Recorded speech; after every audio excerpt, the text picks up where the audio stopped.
A dog finds an abandoned baby and rushes to the hospital. But what happened next shocked everybody. What started as a heroic rescue turns into something far more haunting. Whispers spread, secrets unravel, and eyes that were once silent begin to speak. Everyone thinks it's just a lost child. But the truth is darker than anyone imagined. Why was the baby left behind? And who's still watching from the shadows? Before we get into the story, comment below where in the world you are watching from today. Bruno's ears perked up. Something wasn't right. The old German Shepherd stood perfectly still in Henry Miller's backyard, his nose twitching in the cold winter air. The sun hadn't yet risen, and frost covered the brown grass like a thin blanket. Bruno turned his head slowly, listening for a sound only he could hear. Henry watched from the kitchen window, coffee mug in hand. At 78, he moved slower these days, but he still rose before dawn out of habit. He noticed Bruno's strange behavior and frowned.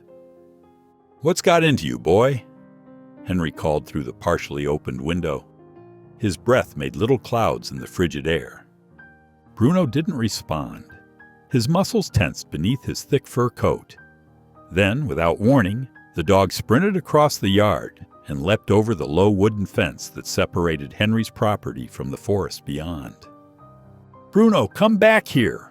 Henry shouted, spilling coffee on his flannel robe as he rushed to the back door.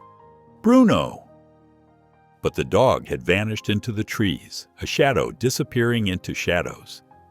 Henry stood at the edge of his yard, calling until his throat hurt. But Bruno didn't return. As the first pale light of dawn broke through the trees, Bruno pushed deeper into the forest. His paws crunched through the frozen undergrowth, his breath coming in quick puffs of steam. Something pulled him forward, an instinct buried deep in his bones from years of search and rescue work. Then he heard it, a soft, weak cry. Bruno followed the sound to a small clearing near a partially frozen stream. There, wrapped in a thin blanket that provided almost no protection from the bitter cold, lay a baby. The infant's cries were growing fainter, its tiny face pale and lips turning blue in the freezing temperature. Bruno approached carefully, sniffing the bundle. The baby's eyes, unfocused and heavy-lidded, briefly met his. The dog recognized the look. It was the same one he'd seen in the eyes of lost hikers, close to giving up. Snow began to fall in gentle flakes, dusting Bruno's fur and the baby's blanket. The dog knew what would happen if the child remained here much longer. Bruno threw his head back and howled, a long, urgent cry for help that echoed through the silent forest. When no answer came, he howled again, louder this time, desperate to be heard. Emily Park adjusted her earbuds as she jogged along her usual morning route. The forest path was her favorite, peaceful and quiet, especially at this early hour. She'd been running for nearly 40 minutes when she heard it, a strange, desperate howling cutting through her music. Emily slowed to a stop, pulling out her earbuds. There it was again, not the normal bark of a neighborhood dog, but something urgent, almost human in its desperation. "Hello?" she called out, her voice small in the vast stillness of the woods. The barking grew more frantic. Something tugged at Emily's heart, an instinct that told her this wasn't normal. She veered off the path, following the sound deeper into the trees. "Is someone there?" she called again, louder this time. The barking led her to a clearing by a stream. There stood a large German shepherd, his coat dusted with snow, standing protectively over something small on the ground. When the dog saw Emily, he barked again, pawing at the bundle beside him. Emily approached cautiously. "Easy, boy, it's okay." The dog stepped back just enough to reveal what he was guarding. Emily's heart stopped. "Oh my God," she whispered, dropping to her knees. "A baby." The infant was barely moving, its skin frighteningly pale. Emily's hands trembled as she pulled out her phone and dialed 911. "Emergency services? I need help right away," she said, her voice shaking. "I've found an abandoned baby in the woods off Maple Creek Trail. The baby looks very cold. Please hurry." Within minutes, sirens wailed in the distance. The German shepherd stayed beside the baby, occasionally licking its face as if trying to keep it warm.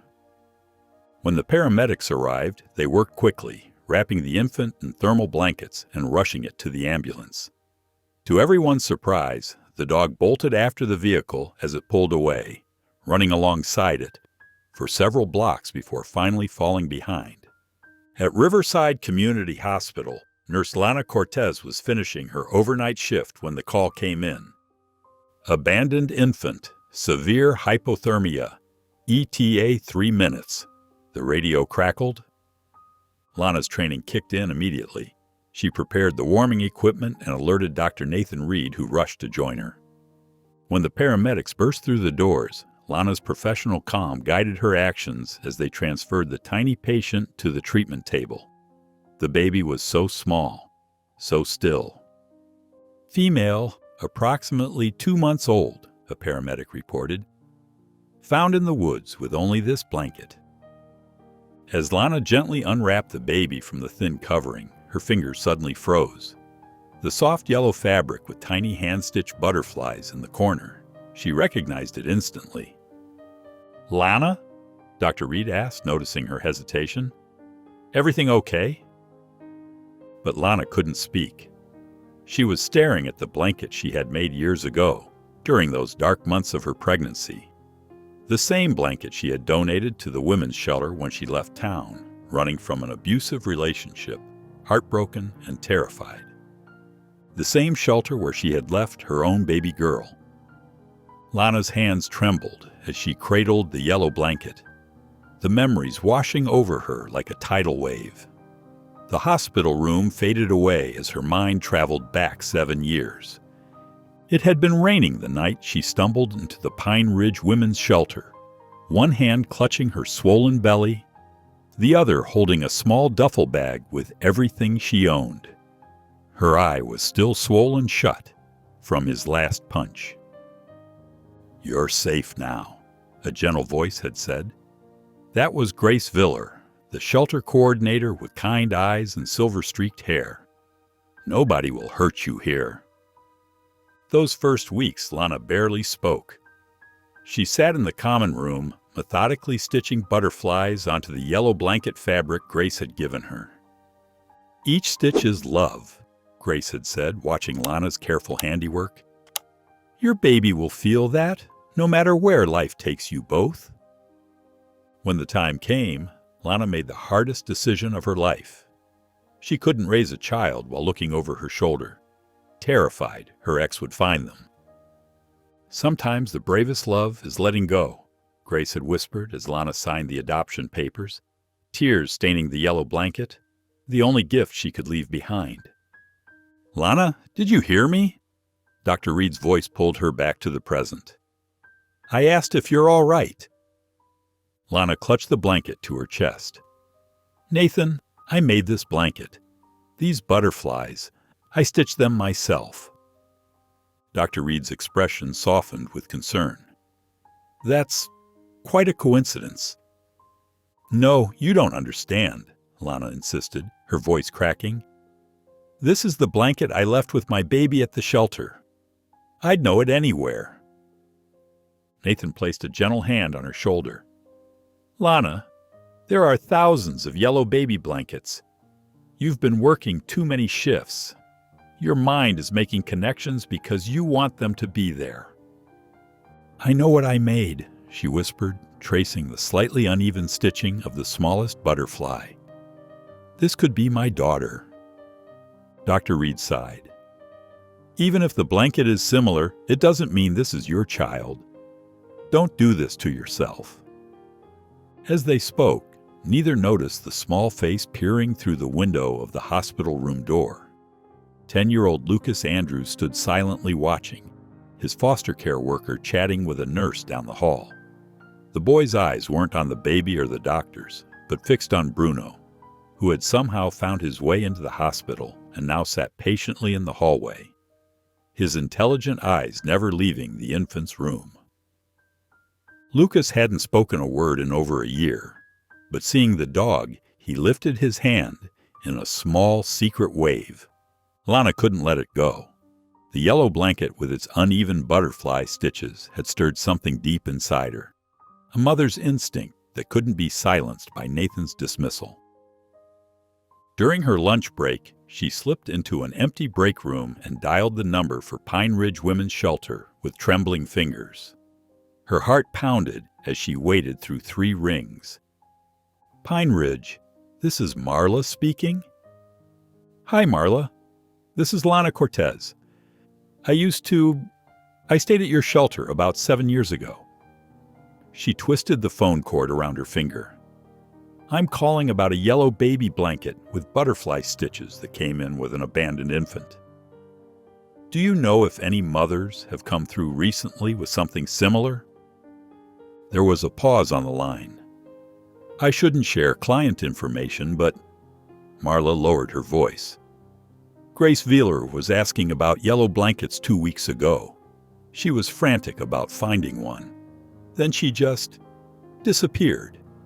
We filed a missing person report, but the police haven't found anything.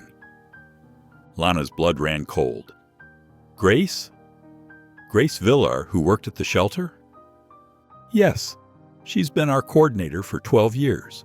Why? Do you know something?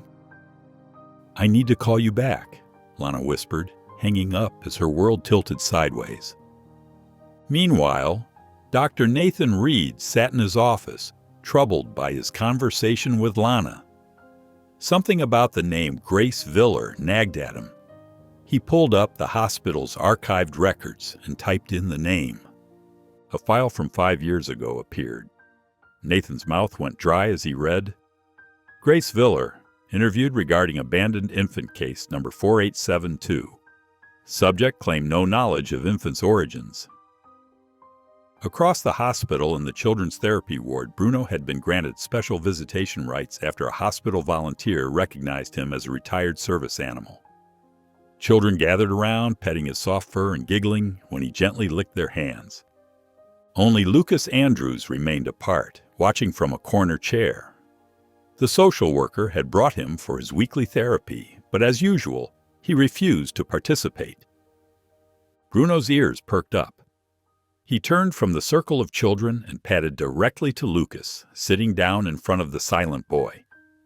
Lucas didn't smile, but he slowly reached out one hand, placing it on Bruno's head. The social worker gasped.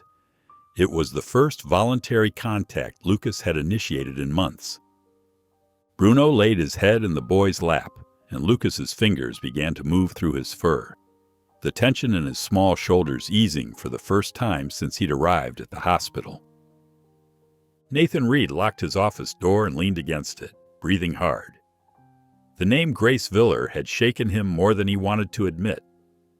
After his shift ended, he trudged to the staff locker room, his mind racing with uncomfortable memories. When he opened his locker, a folded piece of paper fluttered to the floor. He picked it up, unfolding the crisp white paper to find a handwritten message. You've seen this child before. This is your second chance. Don't fail her again. The words hit him like a physical blow. Nathan glanced around the empty locker room, suddenly feeling watched. His hands trembled as he stuffed the note into his pocket. Back in his office, he locked the door again and opened his computer. With a few keystrokes, he accessed a hidden folder of files he'd hoped never to revisit. There it was, the Westbrook case. 5 years ago, a wealthy couple had paid him handsomely to help arrange a quick, unregistered adoption. No questions asked, no paperwork filed. Transport issues, the file read in his own careful handwriting. Baby lost during transfer. Case closed. Nathan closed his eyes, the weight of his past choices crushing down on him. He'd told himself the money was for his mother's medical bills. He'd told himself no one got hurt. But now, in the children's ward, Lucas sat cross-legged on his bed, a notebook open on his lap. Bruno lay beside him, his chin resting on the boy's knee. For the first time since arriving at the hospital, Lucas was drawing. His small hand moved deliberately across the page, sketching the outline of a dog, Bruno, standing protectively beside a tiny bundle. From the bundle emerged the crying face of a baby. Lana passed by the room and stopped, watching through the doorway. She'd never seen Lucas engage with anything before. Quietly, she stepped inside. "That's beautiful, Lucas," she said softly. Lucas didn't look up, but he didn't stop drawing either. Lana moved closer, studying the image. Bruno's protective stance over the baby seemed almost familiar, like he was guarding it. A chill ran through her. Could Lucas have seen something? Something about the abandoned baby? Bruno's tail thumped against the bed as Lana approached, but his eyes never left Lucas. The bond between them was undeniable, as if Bruno had appointed himself guardian to both Lucas and the infant down the hall. Lana knelt beside the bed, her nurse's instinct telling her something important was happening. "Lucas," she whispered, "did you see Bruno with the baby before?" Lucas' pencil paused, hovering over the paper. His eyes, usually empty, flashed with something: fear, recognition, before returning to his drawing. The evening shift brought a hush to the children's ward. Most patients were settling down for the night, but Lucas remained awake, his small fingers absently stroking Bruno's fur. The German Shepherd had become a regular visitor, the hospital making a special exception after seeing the remarkable connection between the dog and the silent boy. Nurse Cortez had stepped out to retrieve medication, leaving the door slightly ajar. In that moment of privacy, something extraordinary happened. Lucas leaned close to Bruno's ear, his lips barely moving. "Good dog," he whispered, the words so soft they were barely audible. "You saved her." Bruno's ears perked up, his intelligent eyes fixed on Lucas. The boy's voice, unused for over a year, was raspy from disuse, but unmistakably there. When Lana returned, she found Lucas as she'd left him, silent, stroking Bruno's fur. She had no idea of the breakthrough that had just occurred. The next morning, Dr. Rachel Kim, the hospital's child psychologist, arrived with a gentle smile and a picture book about rescue animals. "I thought you and Bruno might enjoy this," she said, placing it on Lucas's bed before leaving him with Lana. Lana sat beside Lucas as he flipped through the colorful pages. "Lucas," she ventured carefully, "I was wondering about your drawing." "The one with Bruno and the baby." She pointed to his notebook on the bedside table. Lucas hesitated, then reached for it, opening to the drawing. "Do you know something about the baby Bruno found?" Lana asked. Lucas stared at his drawing, then slowly turned to a new page. With deliberate movements, he drew a simple stick figure of a woman. Beside it, he scribbled a letter. G. Lana's heart raced. "G? Does that stand for someone's name? Like Grace?" Lucas nodded, his eyes wide and serious. "Grace Villar," Lana whispered. Another nod, more emphatic this time. Lana's hands trembled as she called Doctor Kim back into the room. Together, they requested access to the hospital's security footage from the past year. Hours later, huddled in the security office, they found it. Footage from 6 months ago showing a woman who matched Grace's description entering the prenatal clinic. She had registered under the name Georgia Vance, but her face was unmistakable. "She was here," Lana murmured, staring at the grainy image. 6 months pregnant, using a false name. Dr. Kim frowned. Why would she hide her identity? Unless ... Unless she knew she would be in danger, Lana finished, the realization chilling her to the bone.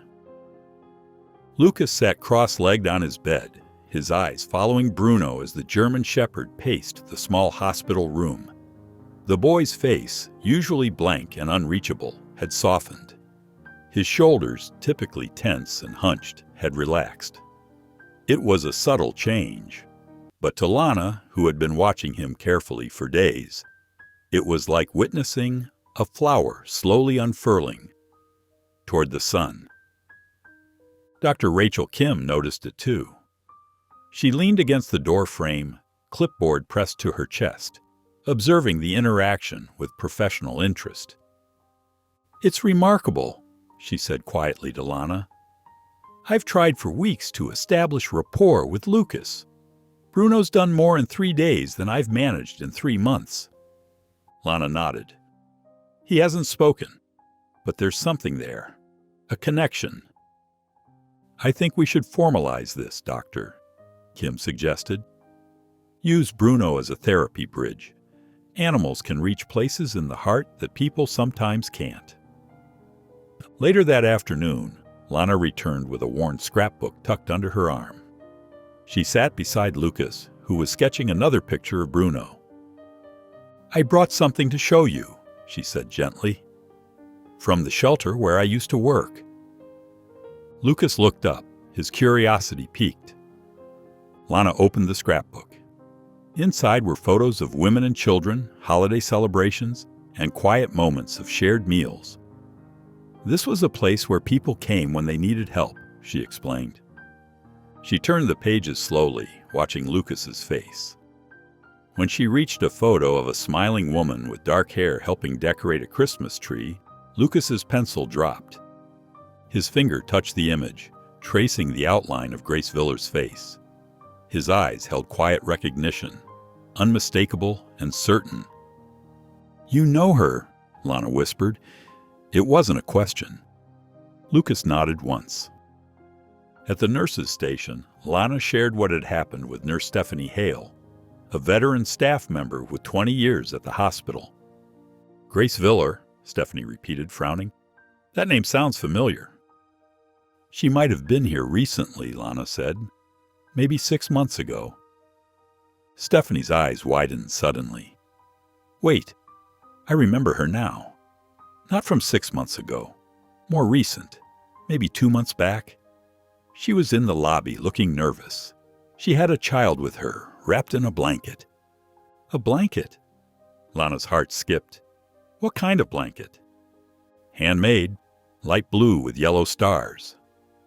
Stephanie's description matched the blanket the abandoned baby had been found in. "She seemed scared, kept looking over her shoulder. I offered to help, but she said she was waiting for someone." Lana's mind raced. So Grace was here, with a baby, not long before she disappeared. "Looks that way," Stephanie confirmed. "Like she was planning to come back all along." "I need to see the security footage from the night the baby was found," Lana said, her voice firm as she stood in the hospital security office. The security officer, a middle-aged man named Rodriguez, frowned. "That's against protocol without authorization." Dr. Nathan Reed stepped forward, his face tight with concern. "I'll authorize it. This could be connected to a potential criminal investigation." Rodriguez nodded reluctantly and began typing on his keyboard. The screens flickered to life, showing various angles of the hospital entrance and emergency room. "Let's start at 10 p.m., the night before Bruno found the baby," Lana suggested. They watched in silence as the footage rolled forward. Nurses changed shifts. Patients came and went. Nothing unusual. Then, at 2:17 a.m., a woman hurried through the sliding doors of the ER. Her head was down, but when she glanced up briefly at the security camera, Lana gasped. "That's her! That's Grace!" On screen, Grace Villar paced the waiting room, clearly distressed. She kept looking over her shoulder, clutching something tightly to her chest, a bundle wrapped in a familiar blue blanket with yellow stars. "She came here first," Nathan whispered. "But why didn't she stay?" They watched as Grace approached the reception desk, then suddenly froze. Her face transformed with fear. Without speaking to anyone, she turned and rushed back out the door. "Can we see where she went?" Lana asked. Rodriguez switched to the exterior cameras. They tracked Grace as she hurried across the parking lot, constantly looking behind her. The final camera caught her heading toward the tree line at the edge of the property, the very forest where Bruno would find the abandoned baby hours later. "That's the same spot," Lana said, her voice breaking. "The exact place where Bruno found the baby." Back in Lucas's room, Bruno lay beside the boy's bed, while Lucas bent over his sketchbook. When Lana entered, Lucas turned the page toward her without prompting. The drawing made her blood run cold. In crude but unmistakable lines, Lucas had drawn a woman, clearly Grace, being dragged away by a tall, menacing figure. Nearby, a small bundle lay on the ground. "Lucas," Lana whispered, kneeling beside him. "Who is this man? Did you see this happen?" Lucas' lips trembled. He leaned close to Bruno, his small hand buried in the dog's fur for courage. Then, for the first time since Lana had met him, Lucas spoke. "Jacob," he whispered, so softly she almost missed it. "His name is Jacob." Nathan's hands trembled as he unlocked his office door early the next morning. Dark circles shadowed his eyes. He hadn't slept all night. The weight of his past decisions pressed down on him like a physical burden. He closed the door quietly and pulled out the hidden file he'd been avoiding. The wealthy Blackwell couple had paid him handsomely 5 years ago to expedite an adoption without the usual channels. A desperate young mother, a generous donation to his research fund, and paperwork that conveniently disappeared. Nathan traced the money trail through bank statements. The payments had stopped abruptly 2 weeks ago, exactly when Grace Viller had vanished. "What have I done?" he whispered to the empty room. When Lana appeared in his doorway an hour later, Nathan knew it was time. He couldn't carry this secret anymore. "Lana, I need to tell you something," he said, his voice cracking. "Please close the door." She sat across from him, her nurse's eyes taking in his disheveled appearance. "It's about Grace Viller," Nathan began. "I knew her 5 years ago." Lana's eyes widened. "What?" "She came to me pregnant and terrified. Said her husband would kill her if he found out." Nathan's words tumbled out. I helped arrange a private adoption with a wealthy couple. No records, no questions." "You did what?" Lana's voice was barely audible. "The baby was supposed to go to the Blackwells, but something went wrong. They told me the baby was lost during transport." His shoulders slumped. "I never questioned it. I just took their money and buried the paperwork." Lana stood suddenly, her face pale. "Grace was my friend at the shelter. She helped me when I gave up my own baby." Tears filled her eyes. "And you were part of whatever happened to her first child?" Before Nathan could respond, a nurse burst into the room. "Lana, it's Lucas. He's having some kind of nightmare." They rushed to Lucas's room where Bruno was already alert, standing protectively beside the boy's bed. Lucas thrashed under the sheets, his face contorted in fear. "Jacob, no!" "Jacob, stop!" he cried out, the first full sentence they'd heard him speak. Lana rushed to his side, gently waking him. "Lucas, you're safe. You're okay." The boy's eyes flew open, wild with terror. "Jacob hurt her," he whispered. "Jacob Viller hurt Grace." Lana and Nathan exchanged shocked glances. "I'm calling Detective Myers," Nathan said, reaching for his phone. "We need to find this Jacob Viller, and fast." The following morning dawned cold and gray. Lana stood at the edge of the forest, pulling her scarf tighter as she watched volunteers in bright orange vests gather around her. Bruno sat alertly at her feet, his brown eyes scanning the tree line. "Thank you all for coming," Lana said, her breath visible in the frosty air. "We need to find any trace of Grace Viller. The police are searching too, but Bruno here might pick up something they miss." Officer Chen, a petite woman with a determined expression, stepped forward. "Remember, if you find anything suspicious, don't touch it. Just radio in the location." Nathan hung back from the group, his face drawn with guilt and worry. When Lana caught his eye, he nodded slightly, a silent promise to make things right. "Bruno knows Grace's scent from the blanket," Lana explained, kneeling beside the German Shepherd.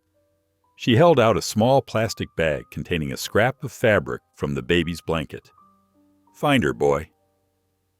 Bruno sniffed deeply, then turned toward the trees with purpose. His powerful legs carried him forward, pausing occasionally to check the scent. The search party followed, spreading out behind him. For nearly an hour they trudged through the snow-covered forest. Bruno moved with increasing urgency, his pace quickening as they ventured deeper into the woods, far beyond where the baby had been discovered. Suddenly, Bruno stopped. His body went rigid, and a low whine escaped his throat. "He's found something," Lana called out, hurrying to catch up. What they saw made her stomach turn. Dark crimson stains spattered across the snow, partially covered by fresh powder, but still visible. Nearby lay a torn purse, its contents scattered, a tube of lipstick, a small wallet, and a broken keychain with the letter G. "Nobody move," Officer Chen ordered, pulling out her radio. "We need forensics here now." A search and rescue specialist named Mike knelt carefully at the edge of the scene, examining the blood without touching it. "Based on the oxidation and the way it settled into the snow layers," he said grimly, "this happened between 10 and 14 days ago." He looked up at Lana, his expression grim.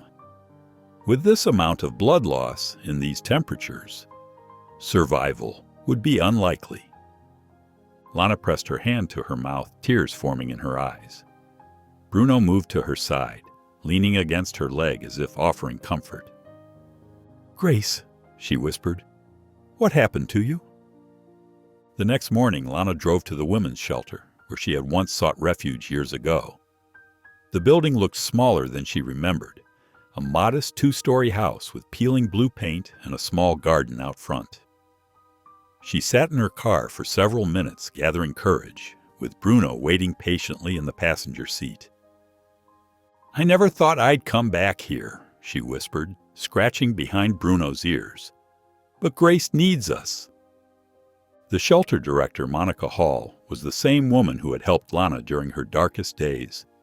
Her hair had more gray now, but her eyes held the same kindness. "Lana," Monica said, embracing her, "I wish we were meeting again under better circumstances." In Monica's cluttered office, she pulled out Grace's file. "Grace returned to us about 7 months ago.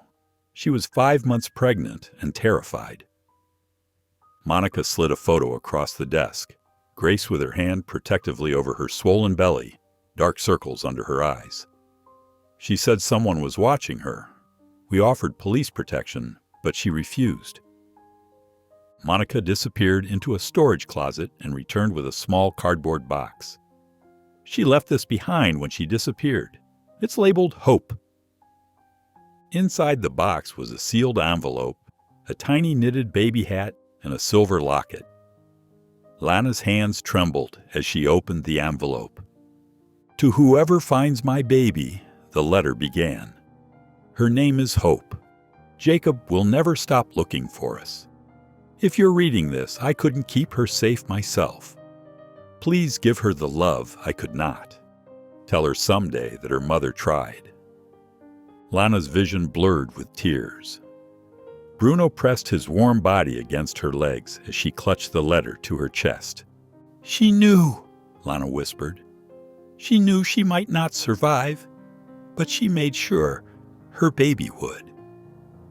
The hospital garden was quiet at dusk, with shadows stretching across the neatly trimmed grass. Lucas walked slowly, his small hand clutching Bruno's leash, while Dr. Rachel Kim and Lana followed a few steps behind. The boy moved with purpose, his shoulders no longer hunched in fear. "It was here," Lucas whispered, stopping near a cluster of bushes that bordered the garden's edge. His voice was soft but clear, a stark change from the silence that had defined him for over a year. Bruno's ears perked up, his nose twitching as he sniffed the ground. The German shepherd seemed to understand the importance of this moment, staying close to Lucas as the boy pointed to a secluded bench. "I was hiding there," Lucas continued, his voice growing stronger. "Grace was crying. The bad man grabbed her arm." He demonstrated with a jerking motion. "She said, 'Don't hurt the baby.' She was so scared." Lana knelt beside Lucas, her heart pounding. "You're doing so well, Lucas. Can you tell us anything else about the man?" Tall, angry eyes. Lucas leaned against Bruno, drawing strength from the dog's steady presence. He pulled her into the trees. I was too scared to follow. From the hospital entrance, Detective Myers stood watching, his weathered face grave. He hadn't meant to eavesdrop, but the boy's words carried in the evening air. Without a word, he slipped away, pulling out his phone to call the station. "Pull Jacob Villar's file," he instructed. "All the sealed domestic complaints, too. This isn't just a missing persons case anymore." As darkness fell, none of them noticed the figure standing at the forest's edge, partially hidden behind a large oak tree. His face was obscured by shadow, but his build matched the vague description Lucas had given. Jacob Villar watched the hospital with cold, calculating eyes, unaware that Bruno had already caught his scent on the wind, the dog's body tensing protectively beside Lucas and Lana. The hospital security cameras captured only a fleeting shadow at first, a tall figure moving with deliberate steps near the ER entrance at exactly midnight. The grainy footage showed just enough of his face to match the sketch Detective Myers had compiled from Lucas's description. Jacob Villar had returned, his presence a chilling confirmation of everyone's worst fears. Miles away in Lana's modest home, where Lucas was temporarily staying, Bruno paced restlessly by the living room window. His ears stood at attention, a low growl rumbling in his chest as he stared into the darkness beyond the glass. "What is it, boy?" Lana asked, setting down her cup of tea. Bruno's behavior reminded her of how he'd acted before finding the baby, alert, tense, sensing something no human could. Lucas looked up from his drawing pad, his eyes widening. "He knows," the boy whispered, clutching his pencil tighter. "Bruno knows he's coming." Lana's hands trembled as she reached for her phone. "Officer Chen?" "It's Lana Cortez. I think he might be nearby. Bruno's acting the same way he did before." While Lana made the call, across town, a man with a baseball cap pulled low over his face walked confidently into the women's shelter. The receptionist greeted him with a practiced smile. "Can I help you, sir?" "Name's Michael," Jacob said smoothly, using the alias. "I'm a journalist doing a story on community heroes. I heard about a baby recently rescued, found in the woods. Such an inspiring story." His voice was calm, his smile disarming, but his eyes remained cold and calculating as he gathered information hiding in plain sight. Nathan Reed stood in the quiet office of Shelter Director Monica Hall, his shoulders slumped with the weight of his confession. Sunlight streamed through the blinds, casting striped shadows across his face. "I falsified those documents," he admitted, his voice barely above a whisper. "Grace Villar came to me years ago, terrified and pregnant. She begged for help disappearing from her husband. I thought I was protecting her by creating new identities." Monica's eyes widened, but her expression remained composed. She'd spent decades helping women escape dangerous situations and understood the complicated choices people made in desperate times. "You were trying to help," she said gently. But working outside the system put her at greater risk. There were legal protections we could have secured. Nathan nodded, rubbing his forehead. I need to make this right. I'll speak to Detective Myers today. Tell him everything. That's the right choice, Monica said, squeezing his arm. It's never too late to stand for the truth. Across town in Lana's living room, Lucas sat cross-legged on the carpet, hunched over his drawing pad. His small hand moved with purpose as Bruno watched attentively beside him. Lana gasped when she saw the finished drawing. A man's face with angry eyes, a woman kneeling in fear, and a pair of bright red shoes positioned nearby. Lucas, where did you see these shoes? She asked softly.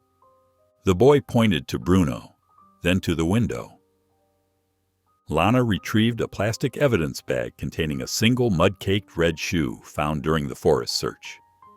When she carefully opened it, Bruno's reaction was immediate. The dog's ears perked up, and he began pawing at the bag, whining with recognition. He knows this scent, Lana whispered. Bruno remembers these shoes from that night. The winter sun hung low in the afternoon sky as Lana walked Bruno through the hospital garden.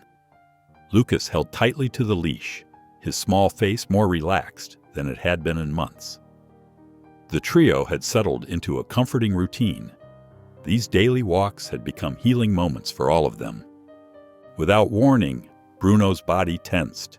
His ears shot forward and he let out a low, urgent whine that Lana recognized immediately. Bruno? What is it, boy? She asked. The German Shepherd lunged forward with such force that Lucas stumbled. Instead of letting go of the leash, the boy held tight as Bruno pulled him toward the tree line at the edge of the hospital grounds. Lucas! Lana called out, running after them. Bruno, stop! But Bruno wouldn't stop. He moved with desperate purpose, dragging Lucas along as the boy half ran, half stumbled behind him. Officer Chen, who had been patrolling nearby, saw the commotion and radioed for backup. We need to follow them, he said to Lana. Something's triggered the dog. They chased Bruno nearly half a mile into the woods. The dog finally stopped at a clearing where the ground looked slightly disturbed. Branches and rocks had been carefully arranged in an unnatural pattern, and the earth beneath had settled unevenly. Bruno began digging frantically, his paws throwing dirt into the air. Stop him, Officer Chen ordered, his face grim. This is a crime scene. When the search team arrived minutes later, their shovels revealed the terrible truth beneath the shallow grave. Grace Villar's body, partially decomposed, but unmistakable. Lana fell to her knees in the snow. She pulled the hope letter from her pocket with trembling hands and held it over Grace's final resting place. I'm so sorry, she sobbed. I'm so sorry. Lucas knelt beside her, wrapping his thin arms around Bruno's neck. For the first time since they'd met him, tears streamed down his face. She didn't leave me, he whispered, his voice cracking with emotion. She never left me. The hospital corridors felt different to Nathan now. Every step carried the weight of memories he'd tried to bury. As he walked toward his office, his mind drifted back to that rainy night 5 years ago, when Grace Villar had appeared at the hospital's side entrance. Please, she had begged, her face bruised, one arm cradling her swollen belly. He'll kill us both. My husband, he's going to take my baby. Nathan remembered how her eyes had darted fearfully toward every shadow, how her hands had trembled as she'd pressed a small envelope of cash into his palm. I don't have much, she'd whispered, but I need my baby to disappear. Somewhere safe, somewhere he can't find her. Against every professional standard, Nathan had arranged it all. Calling a clerk he knew would look the other way. Falsifying documents, ensuring the baby would go to a family far away. He'd thought he was saving them both. He never knew Grace had fled that same night, disappearing into the darkness with nothing but hope that her child was safe. Now, sitting across from Judge Haskins in the older man's wood-paneled office, Nathan placed his medical license on the desk between them. "I broke the law," he said simply. "I falsified adoption records. I helped hide a child." Judge Haskins, a man known for his strict adherence to the letter of the law, studied Nathan's face. "You understand, there will be consequences," the judge said gravely. "Criminal charges are possible." Nathan nodded. "I know, but after seeing what Jacob Villar did to Grace, I can't hide behind my silence anymore." The judge's stern expression softened slightly. "It takes courage to come forward like this, Doctor. Reed, rare courage." Officer Chen placed a yellowed manila folder on Detective Meyer's desk. The edges were frayed, and the paper had turned the color of weak tea with age. "Found this in the archives," she said. "Summer of 1965. You were right to check the historical records." Detective Myers opened the folder carefully. Inside was a police report with black and white photographs paperclipped to the pages. The images showed a wooded area not unlike where Grace's body had been discovered. "Martha Villar," Myers read aloud, his finger tracing the victim's name. "Cause of death: blunt force trauma. Suspect: husband Richard Villar, never apprehended." He looked up at Officer Chen. "Jacob's parents." "There's more," Chen said, pointing to a statement from a retired shelter worker. "Martha had tried to leave 3 times. The last time she took baby Jacob with her." "History repeating itself," Myers muttered. "Richard disappeared after killing his wife, just like Jacob has vanished after Grace." Judge Haskins, who had stopped by the station after his meeting with Dr. Reed, peered over Myers' shoulder. "I remember this case. I was just starting as a public defender. We never found Richard." "And now his son follows the same pattern," Myers said grimly. He reached for his phone. "I need to warn Lana. If Jacob is anything like his father, he won't stop with Grace. Anyone connected to the baby could be in danger. Lana, Lucas, even Dr. Reed." 3 generations of violence," Judge Haskins said quietly. "We need to end this cycle before another life is lost." The morning sun broke through the clouds as Lana stood at the shelter entrance, her heart pounding. In her arms, she cradled Hope, the name they'd given Grace's baby. The child's tiny fingers curled around Lana's thumb, oblivious to the danger. "Are you sure about this?" Monica Hall asked, her voice tight with worry. Lana nodded. "We need to end this. For Grace. For Hope." She glanced at Officer Chen, who was adjusting her plainclothes disguise. "We've got officers stationed all around," Chen assured her. "He won't get near you or the baby." Lucas sat quietly in the corner. Bruno's warm body pressed protectively against him. The boy hadn't spoken since his outburst in therapy, but his eyes remained watchful, alert. Just after 10, a man with hollow cheeks and restless eyes approached the shelter. Jacob Villar.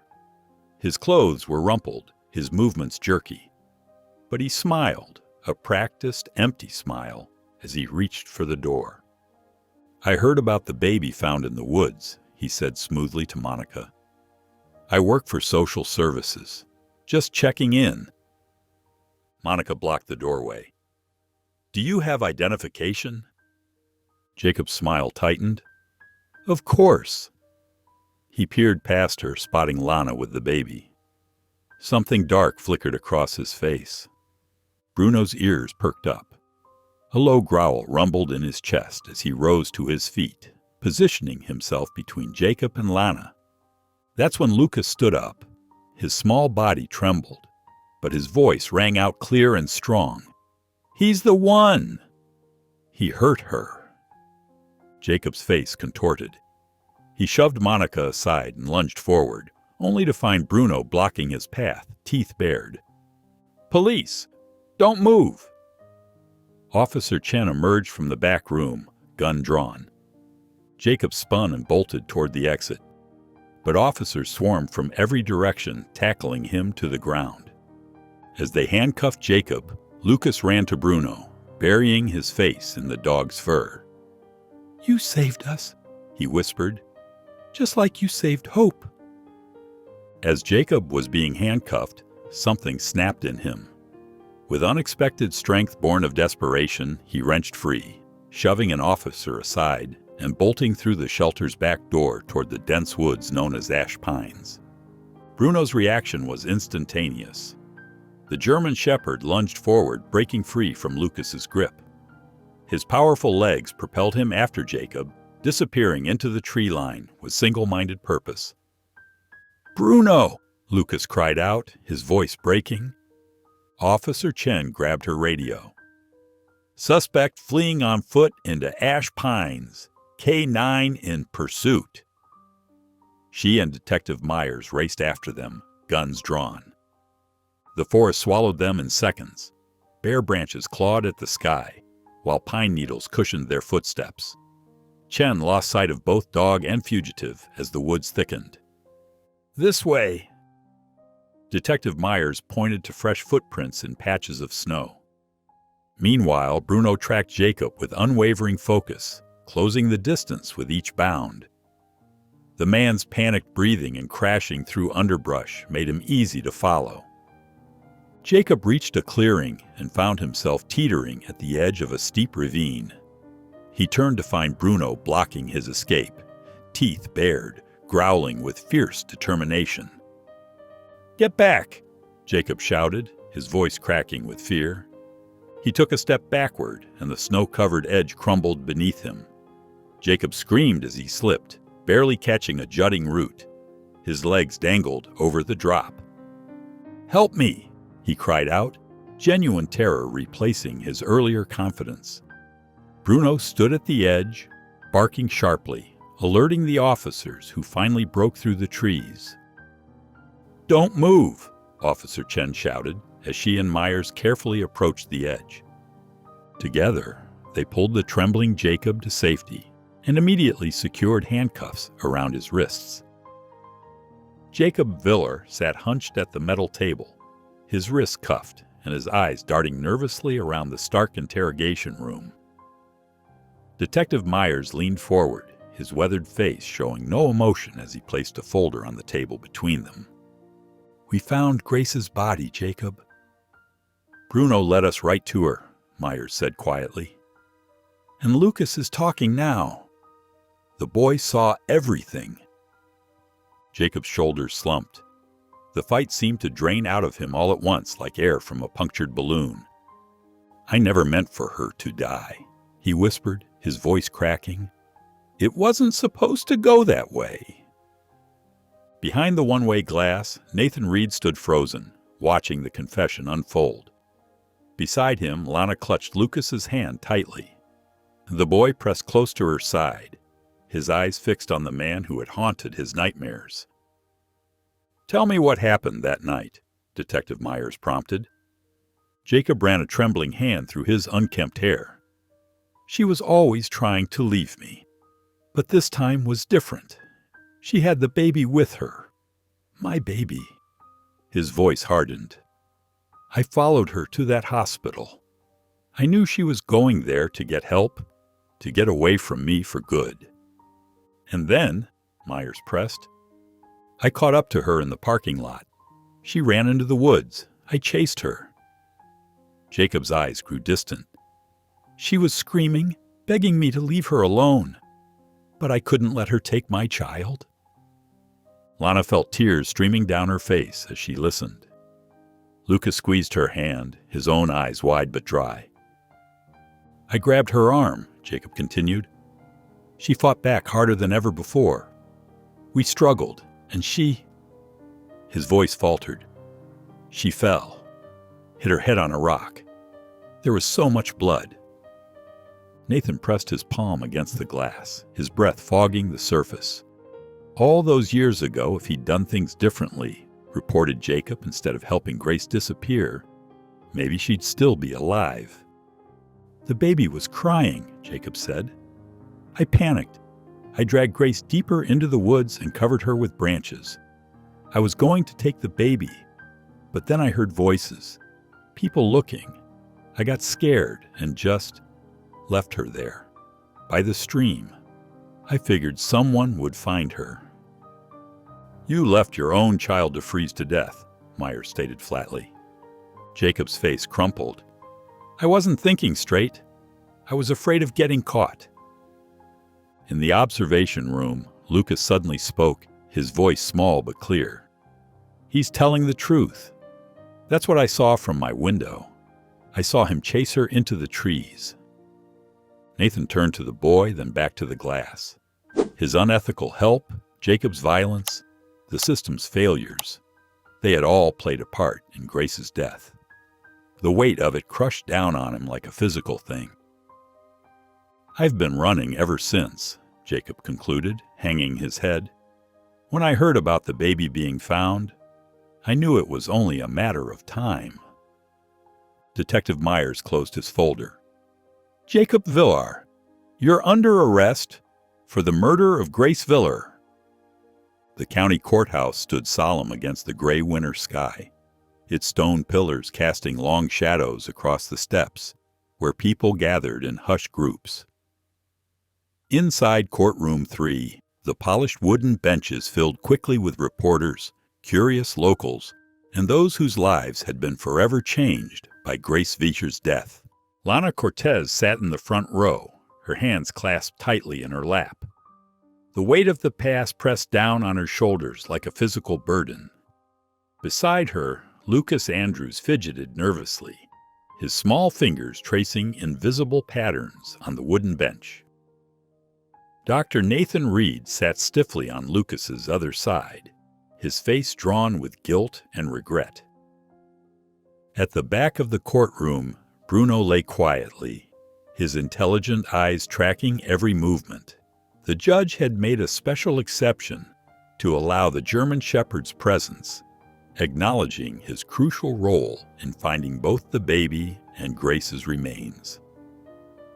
When Jacob Villar was led in, handcuffed and wearing an orange jumpsuit, a ripple of tension moved through the room.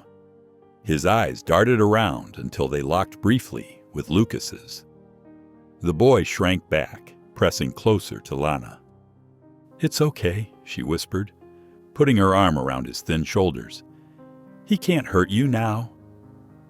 Judge Haskins, a silver-haired woman with piercing eyes, called the court to order. Her gavel echoed through the suddenly silent room.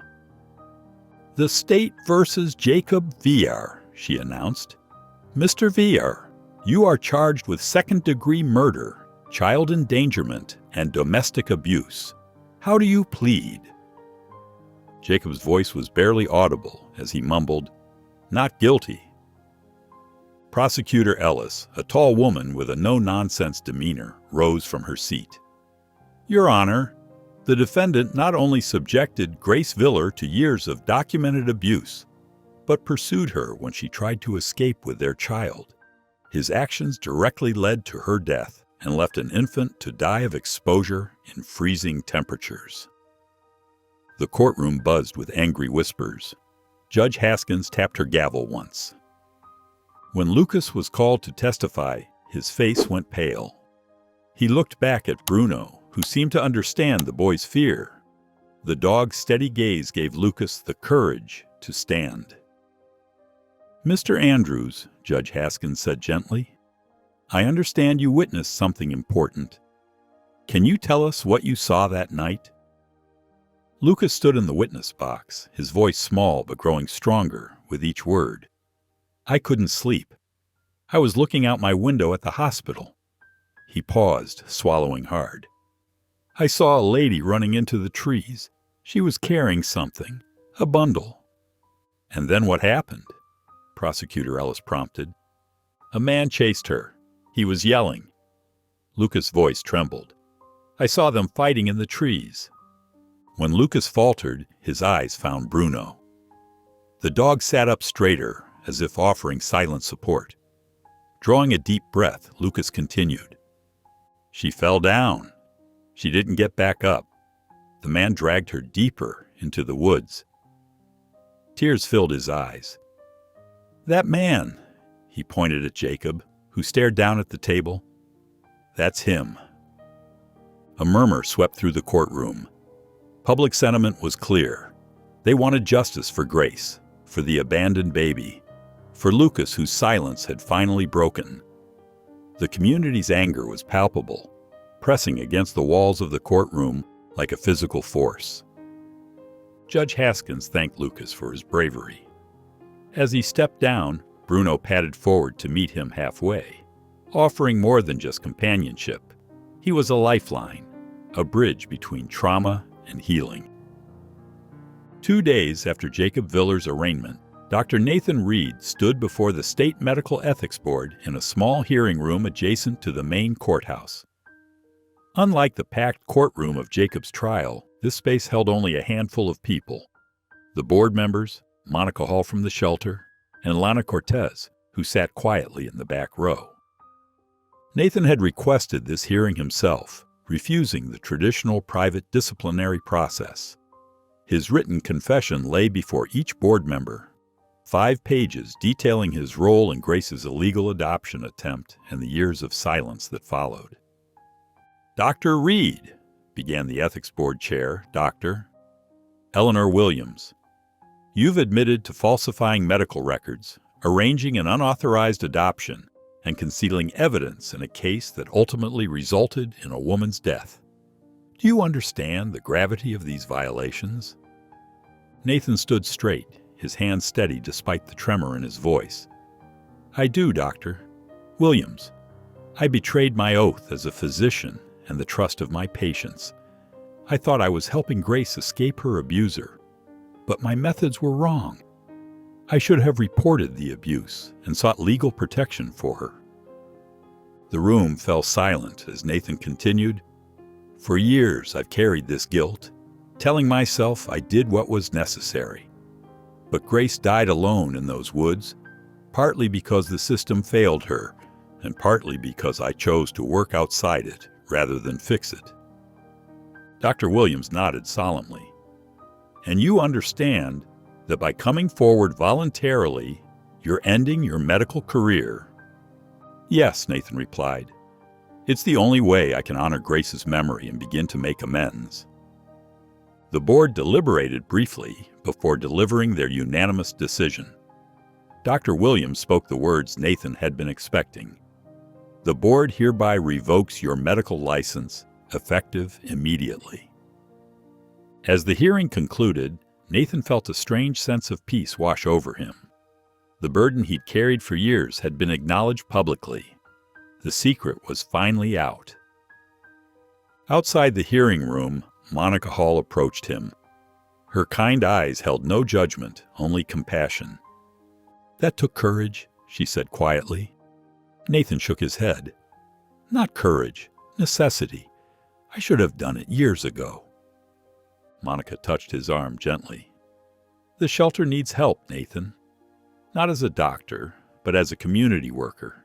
Someone who understands what our women are facing, who can help navigate the system properly." "You're offering me a job?" Nathan asked, disbelief in his voice. "I'm offering you a chance to save lives the right way," Monica replied. "To use what you've learned to make sure no one else falls through the cracks like Grace did." Lana joined them, her face solemn but her eyes clear. "The system failed Grace twice. Once when she sought protection from Jacob, and again when you tried to help her outside the law. Maybe you can help fix that system now." Nathan looked between the two women, feeling the first genuine hope he'd experienced in years. His medical career was over, but perhaps his true calling was just beginning. "You can still save lives," Monica repeated softly. "Just differently than before." Nathan nodded slowly, understanding the true healing, for himself and for those he might help, required this acknowledgement, this public reckoning with his past mistakes. It was the only foundation on which redemption could be built. The hospital nursery had become a second home for Lana. Each day after her shift, she would slip inside, wash her hands meticulously, and lift the tiny girl from her crib. The baby, still officially unnamed in the system, would curl instinctively against Lana's chest, tiny fingers gripping her scrubs. "You're getting stronger every day," Lana whispered, gently rocking her. The baby's dark eyes, so much like Grace's, stared up at her with quiet intensity. 3 weeks had passed since Bruno had found her in the snow. 3 weeks of uncertainty, of paperwork, of Lana's heart growing more attached with each visit. On a bright Tuesday morning, Lana sat across from Janine Porter, the social services officer assigned to the case. The woman's kind face was framed by neat braids, her expression professional but warm. "Your foster application is being processed, Ms. Cortez," Janine explained, sliding a folder across her desk. "Given your medical background and the special circumstances, we've granted you visitation rights during the proceedings." Lana's hands trembled slightly as she accepted the papers. "How long will it take?" "Cases like this are complex. We need to ensure there are no relatives with prior claims." Janine hesitated. "Grace Villar might have family we haven't located yet." The words hit Lana like a physical blow. Of course there might be family. Grandparents, aunts, uncles, people with blood ties to this child that Lana couldn't claim. "I understand," Lana said, though her heart screamed otherwise. Later that afternoon, Lana brought Lucas to visit the baby. Bruno padded quietly beside them, his leash slack in Lucas's hand. The therapy dog program had made an exception, allowing Bruno regular visits after seeing the remarkable progress in Lucas. "She needs a name," Lucas said suddenly as they entered the nursery. It was the clearest sentence he'd spoken in months. "We can't just call her the baby forever." Lana smiled, surprised by his conviction.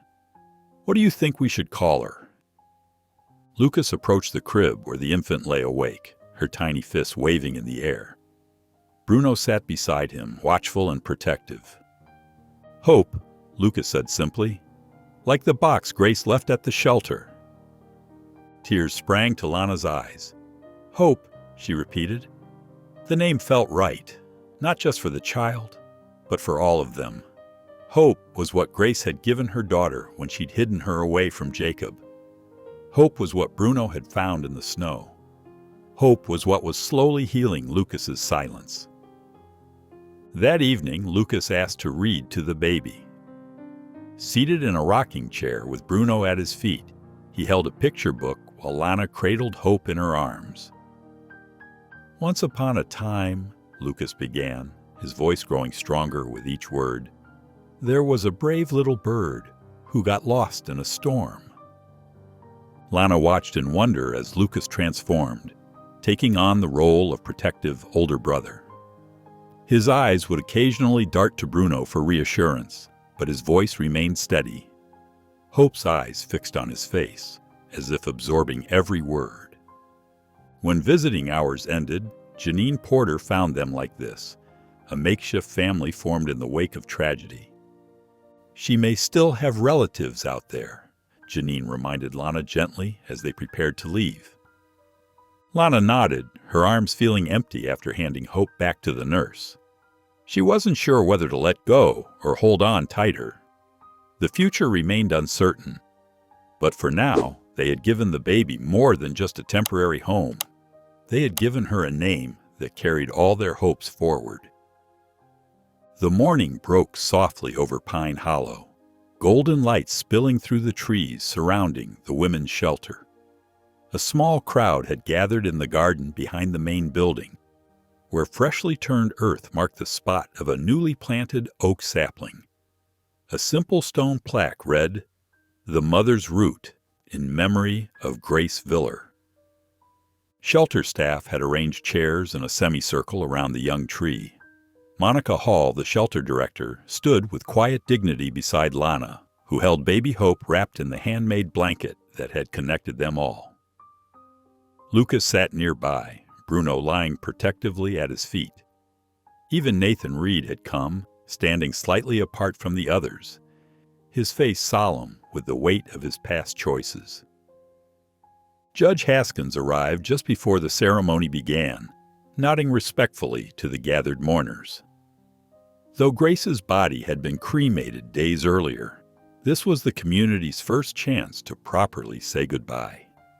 "We gather today," Monica began, her voice steady and clear in the morning air, "to honor a woman whose courage saved a precious life.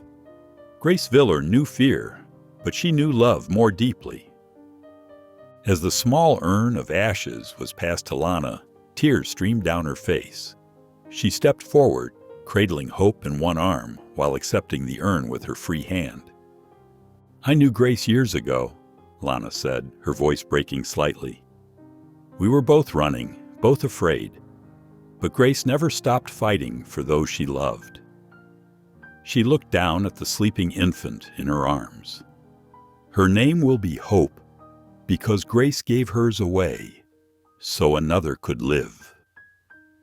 Lucas approached with Bruno, placing a small drawing beside the sapling, a colorful picture of a woman with wings watching over a baby. He didn't speak, but his gesture said everything words couldn't. Nathan stepped forward next, placing a single white rose on the turned earth. "I failed you once," he whispered. "I won't fail her now." As Lana scattered Grace's ashes around the base of the sapling, a police transport vehicle drove slowly past the shelter's driveway. Inside sat Jacob Viller, handcuffed and headed to the county jail to await trial. The timing wasn't coincidental. Judge Haskins had arranged it, believing justice should witness mercy. Bruno's head lifted suddenly, his eyes tracking the vehicle. Then, as the car passed, he rose to his feet and barked once, a deep, resonant sound that carried across the garden. It wasn't aggressive or fearful, but solemn, like the toll of a bell marking an ending. "Even Bruno knows," Lucas whispered, his hand buried in the dog's fur. "It's over now." The group stood in silence as the police car disappeared from view. Hope stirred in Lana's arms, blinking up at the gathering of people who had become her unlikely family. "Grace lives on in her," Judge Haskins said quietly. "And justice, however imperfect, has been served." The week after the memorial service, Lana noticed something different about Bruno. The German shepherd, who had once bolted through the forest with such purpose, now moved with a slight hesitation in his step. When Lucas tossed his favorite ball across the backyard, Bruno watched it bounce away, making only a half-hearted attempt to chase it. "Is Bruno sick?" Lucas asked, his voice tinged with worry as he sat beside the dog on the porch steps.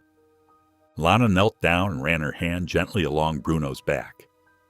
"I'm not sure, honey, but we should have a doctor check him out."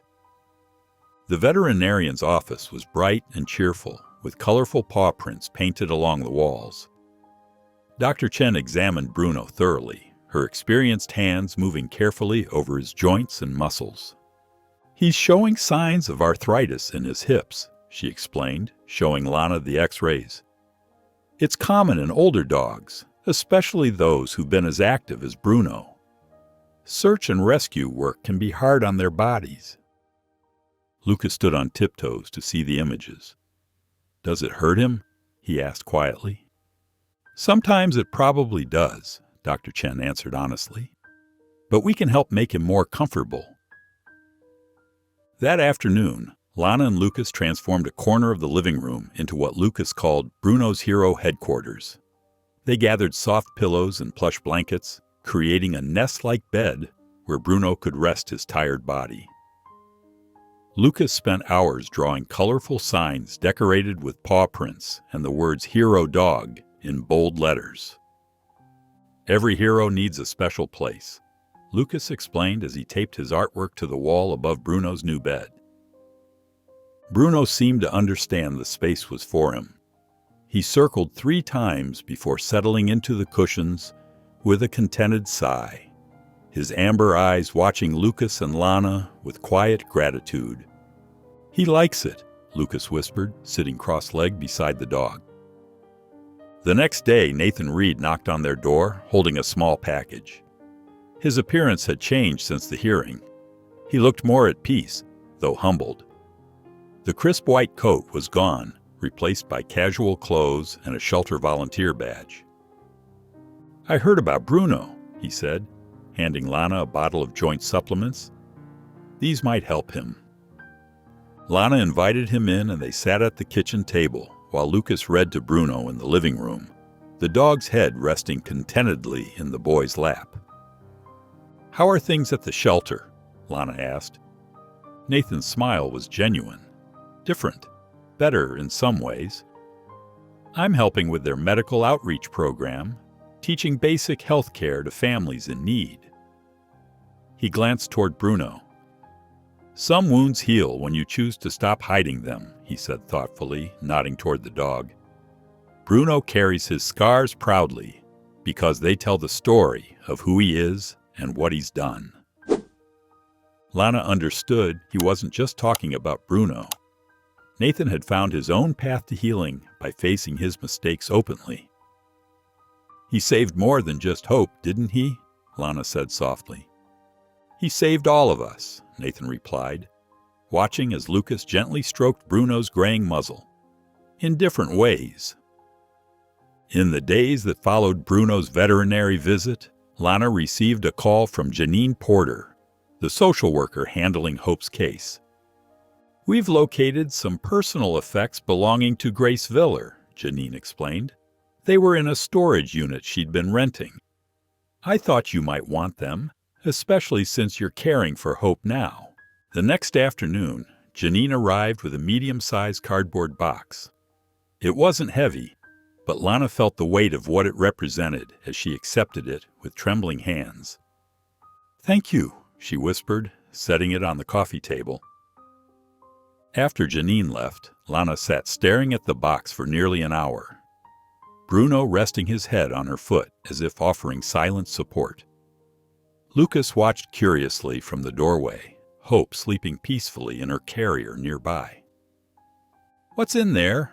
Lucas finally asked, inching closer. "Things that belong to Hope's mother," Lana explained. "To Grace." With a deep breath, Lana opened the box.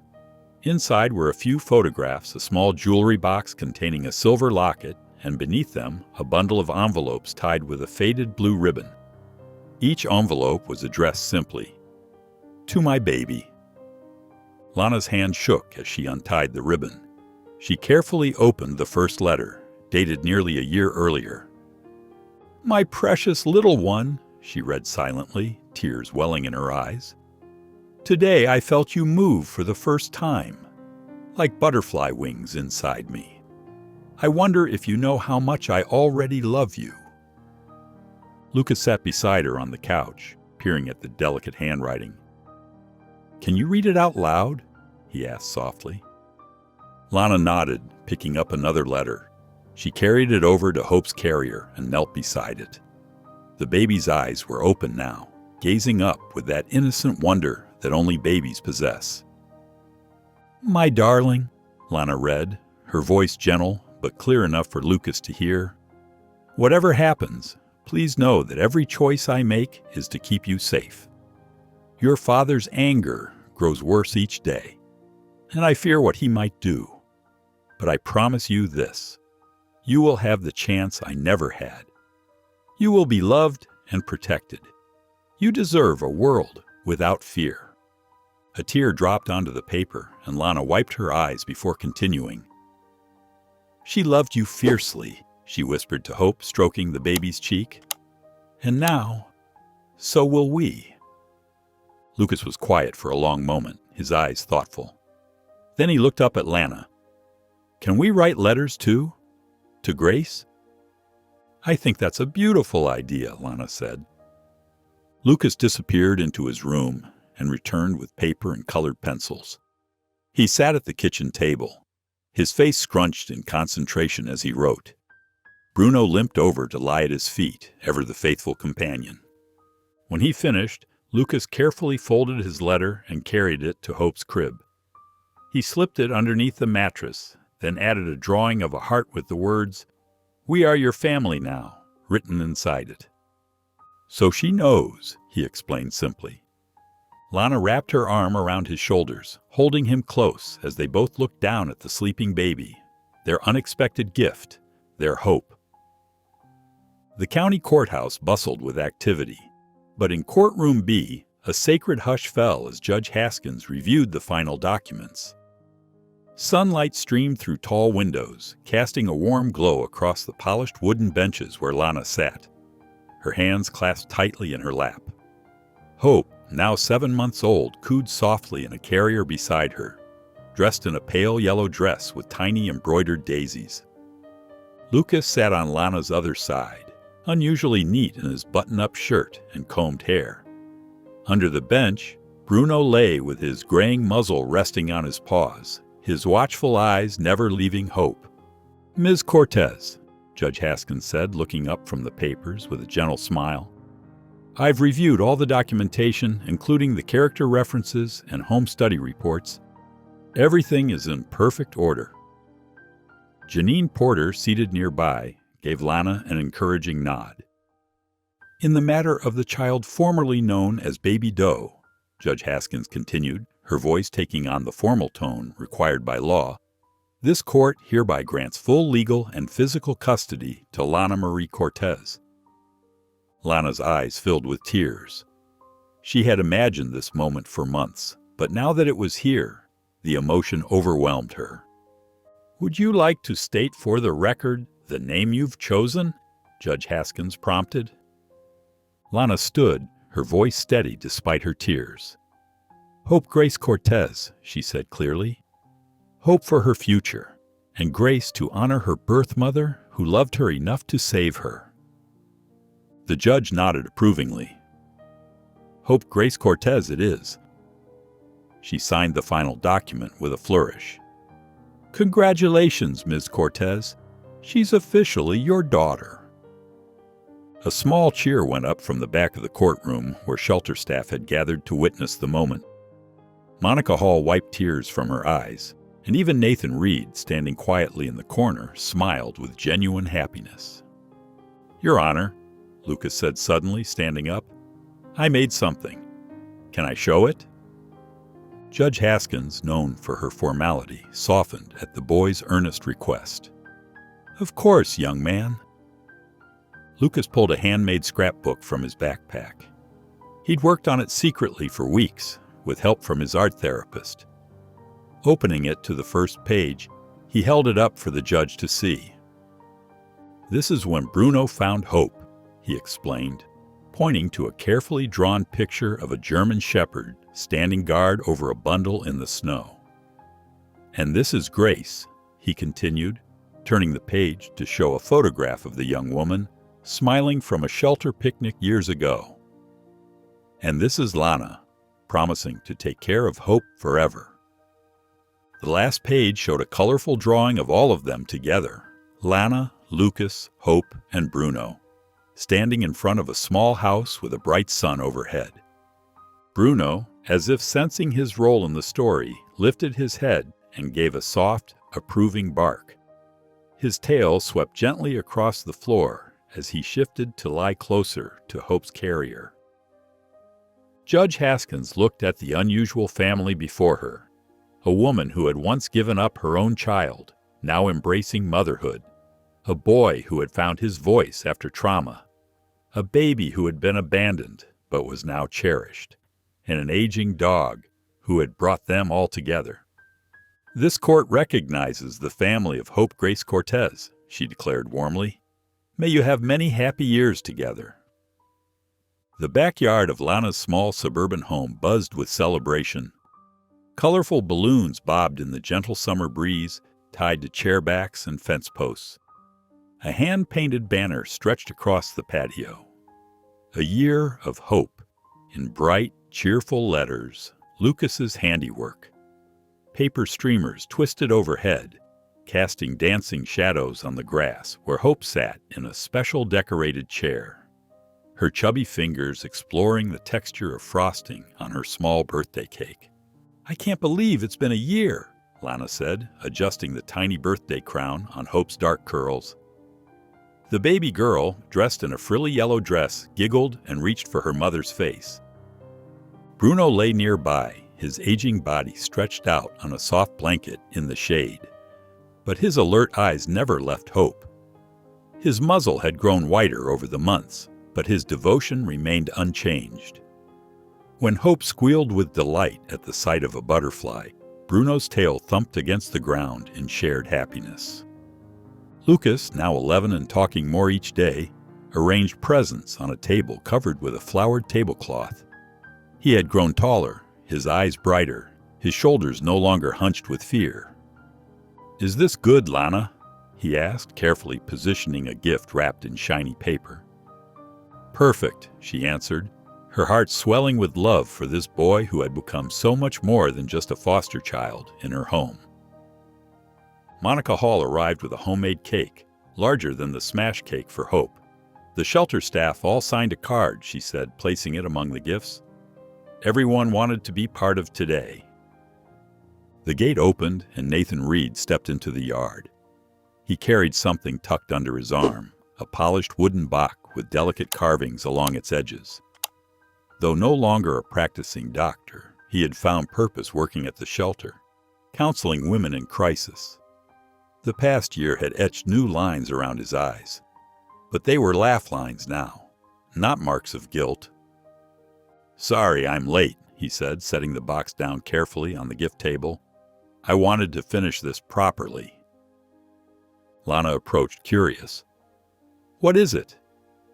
Nathan ran his hand over the smooth lid. "It's for Hope, from Grace." He lifted the lid to reveal a collection of carefully preserved items.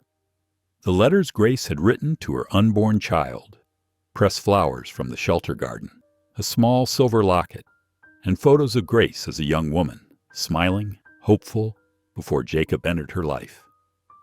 "To Hope, from the woman who saved you," read the inscription on the inside of the lid. Tears welled in Lana's eyes.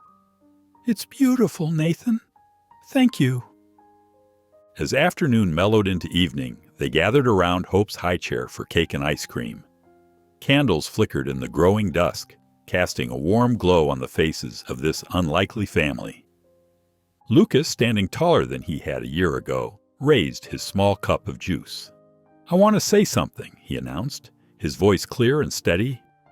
The chatter quieted as everyone turned to him. "Grace didn't leave us," he said simply, looking at Hope with deep affection. "She led us here." A profound silence fell over the gathering. Monica dabbed at her eyes with a napkin. Nathan bowed his head. Lana reached for Lucas's hand and squeezed it gently. In that moment of quiet reverence, Hope let out a delighted giggle as Bruno rose from his spot and gently nuzzled against her side.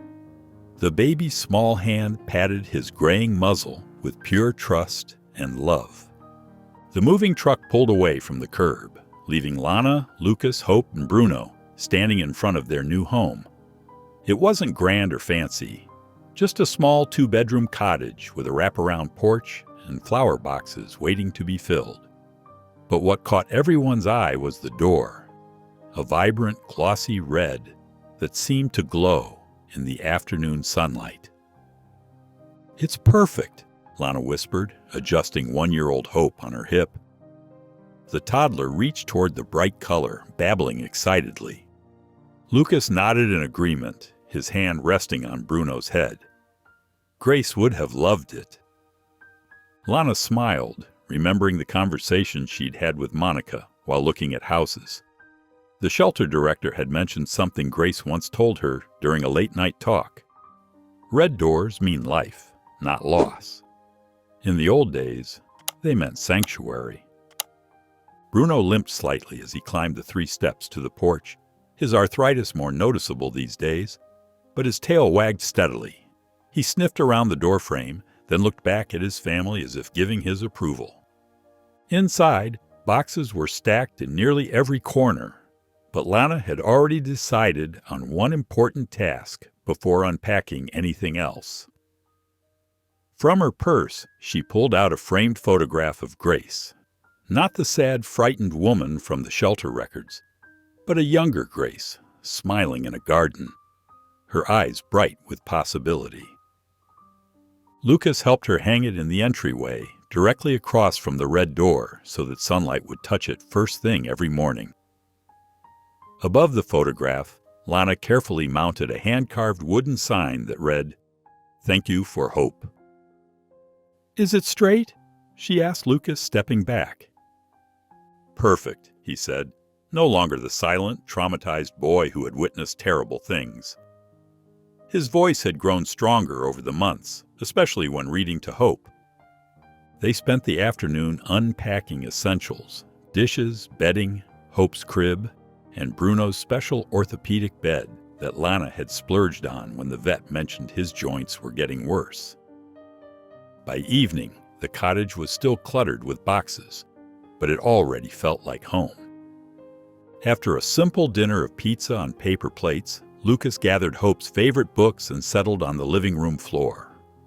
Lana had managed to get the fireplace working, and gentle flames cast a warm glow throughout the room. Hope crawled into her brother's lap, her tiny fingers pointing at pictures as Lucas began to read. "Once upon a time," he started, his voice clear and confident, "there was a brave dog who found a baby in the woods." Lana sank into the overstuffed armchair nearby, feeling the weight of the past year, the fear, the grief, the uncertainty, finally lifting. Bruno padded over and with a soft grunt lowered himself beside her chair, resting his graying muzzle on her lap. She stroked his ears gently, thankful for this loyal companion who had brought them all together. Through the window she could see the red door, closed now against the gathering darkness, protecting everything precious within these walls. "We made it," she whispered to Bruno. "We're home." The first hints of dawn filtered through the trees surrounding the cottage with the red door. Before anyone else stirred within, Bruno was awake. His old joints creaked as he carefully rose from his orthopedic bed in the corner of the living room. He padded quietly past Lucas's room, past Lana's door where Hope's crib nestled safely nearby, and made his way to the front door. With practiced patience, he nudged the dog door Lana had installed just for him. It swung open with a soft squeak, and Bruno stepped out onto the porch. The morning air was cool and sweet, carrying the scent of dew-covered grass and blooming wildflowers. He settled himself on the weathered boards, his chin resting on his paws as he watched the world wake up. The sky blushed pink and gold as the sun began its climb. Bruno's ears perked at the sounds of birds greeting the day, and his eyes tracked a squirrel darting across the yard. His breath came in slow, contented puffs, fogging slightly in the morning chill. Behind him, the front door opened with a gentle creak. Lana stepped out, wrapped in a faded blue robe, a steaming mug of tea warming her hands. Her hair was loose around her shoulders, and her face, once tense with worry and grief, now carried the soft lines of peace. She lowered herself to sit beside Bruno on the porch steps, careful not to spill her tea. For a long moment, they simply existed together in the quiet morning, watching the sunlight spill through the branches and dapple the grass with golden spots. "You saved all of us, Bruno," Lana whispered finally, her voice barely disturbing the morning stillness. She reached out her free hand to stroke his graying muzzle. "Not just Hope. All of us." Bruno turned to look at her, his brown eyes warm and understanding. He shifted his weight, leaning against her leg in silent companionship. His tail swept once, twice across the wooden planks. From inside the house came the sound of Hope's morning babbles, followed by Lucas's gentle voice responding. Bruno's ears twitched at the familiar sounds of his family starting their day. Lana smiled, taking a sip of her tea. "Should we go in? They'll be looking for us." Bruno rose slowly, following Lana back inside. The living room was bathed in morning light streaming through the curtains. Lucas sat cross-legged on the floor, still in his pajamas, with Hope nestled in his lap. An open book lay before them, a colorful children's book titled Heroes Among Us. "Look who's here, Hope," Lucas said, pointing to Bruno as he entered. "It's our hero." Hope clapped her tiny hands, her face lighting up at the sight of the dog. "Bah, no!" she exclaimed, one of her few clear words. Bruno made his way to them, settling down beside Lucas with a contented sigh. Lana watched from the doorway, her heart full as Lucas continued reading to Hope, pointing at pictures of rescue dogs that reminded them all of Bruno. Outside, the world continued to wake. Birds sang, leaves rustled, and the sun climbed higher in the sky. Inside the cottage with the red door, a family, once broken in different ways, had found wholeness together. Bruno closed his eyes, feeling the gentle touch of Lucas's hand on his fur, hearing Hope's delighted giggles, sensing Lana's peaceful presence nearby. After years of searching and rescuing, of following instincts and sense, of protecting and serving, Bruno had found his final purpose: to be loved and to love in return. The world felt safe again. If you enjoyed the story of Bruno and Luna, I handpicked this next story that you will enjoy. Please don't miss this one. Click here to watch it.